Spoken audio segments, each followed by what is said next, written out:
Well, how's it going, everyone? In today's video, I'm going to teach you guys how to spool a baitcaster in 6 simple steps. Step number 1 is to adjust your baitcaster accordingly. You're going to want to tighten your drag and your spool tension all the way down. So here we go. I'm just going to tighten that spool tension knob down. I mean, it doesn't have to be all the way, but at least pretty tight. There we go. Look at that drag, and the drag you want really tight. Right like that. Perfect. Step number 1 is out of the way. Alright, on to step number 2. Grab the rod that you want to put the baitcaster on and attach your baitcaster. Alright, so I'm taking my baitcaster, putting it onto the rod, sliding down the rod piece that keeps the baitcaster on, and boom, step number 2, out of the way. On to step number 3, you're going to want to grab whatever line you want to put on your baitcaster and set it up correctly. When putting line on a baitcaster, you want the line to come out clockwise versus counterclockwise. So you want the line to be coming off the top of the spool down onto the baitcaster this way. So as you guys can see, the line is coming off the top of the spool. That is correct. What is not correct is this. You do not want it coming off the bottom of the spool. You want it going on like this.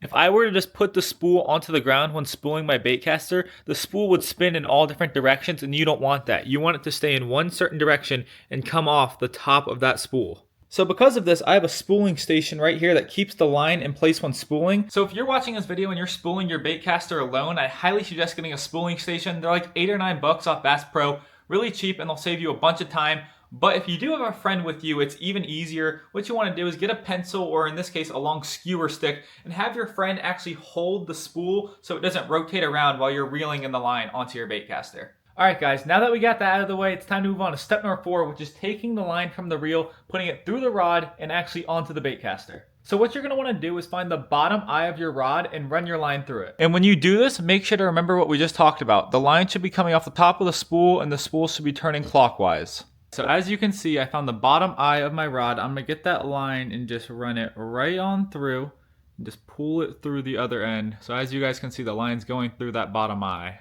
So now that I've ran my line through the bottom eye of my rod, I'm going to run it down into the line outlet of the reel, which is this circular thing right here. So as you guys can see, I'm going to take my line and put it right through the line outlet and kind of pull it through with my other finger. And as you guys can see right there, it's through.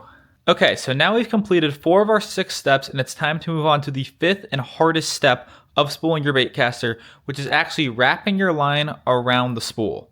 So it's very common for baitcasters, just like this one right here in front of me, to have holes in the spool. What you do is you actually take your line, put them down into your holes, slowly start reeling until the line slowly starts to wrap around the spool. Most baitcasters like this one do have those holes, and I'll show you guys how to do that process here in a minute. But for those of you that are looking at your baitcaster and you don't have the holes, what you're going to want to do is actually manually wrap your line around the spool. It can be kind of tough, but you want to get your line down, under, through here, and up the spool through here. It's sometimes easy if you flip the reel around and pull the line through, but for today's example, we're going to talk about these baitcasters right here that have holes in them, because most baitcasters do. So as you guys can see, I have my line right here, and what I'm going to do is start slowly pushing it down into one of the holes of the spool. And as you can see, the line is in one of the holes. Okay, so my line is still down in one of those holes, and I'm slowly going to start reeling, and you should see the line right there come around the other end.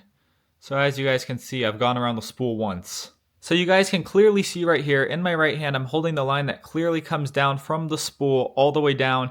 And in my left hand, I'm holding the line that is actually wrapped around the bottom of the spool. So what you're going to want to do now is tie a knot. It doesn't really matter which knot you choose to use, as long as you make sure to tie a knot using what's in my left hand right now and what's in my right hand. What you don't want to use is this line up here to tie your knot. You want to tie your knot with this line and what's in my left hand.